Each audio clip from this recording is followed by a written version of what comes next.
আপনারা দেখেন কি গাদায় ফল কাটি কাটি উলাচ্ছে, কেউ কাটতেছি, কেউ ধরতেছে, কেউ আফাই দিচ্ছে। এই যে হাত দিয়ে ঘা দিচ্ছেন কি জন্য? এই আজ যে ঘা দিছে পাকা হলে বোঝা যায়, ঠনঠন করে, আর ফুল হলে ঢপঢপ করে। প্রচুর ফল হয়েছে এই জায়গাটায়, দেখেন আপনারা দেখেন।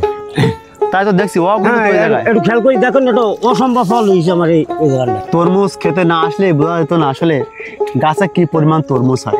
আজকের মূল খেতে এসে বুঝতে পেরেছি কত সুন্দর তরমুজ, আর কৃষকরা কিভাবে উৎপাদন করে এখানে স্বাবলম্বী হচ্ছে। আজকে নিজ চোখে আমিও দেখছি, আপনাদেরও দেখাচ্ছে। ধারণা করিলাম যে এই ফল হবে, তার থেকে বেশি হবে। এখানে তরমুজ ছাড়া আর কিছু দেখা যাচ্ছে না। হ্যাঁ, আল্লাহ দেশে দেখেন আপনারা দেখেন কি গাদায় ফল কাটি কাটি উলাচ্ছে,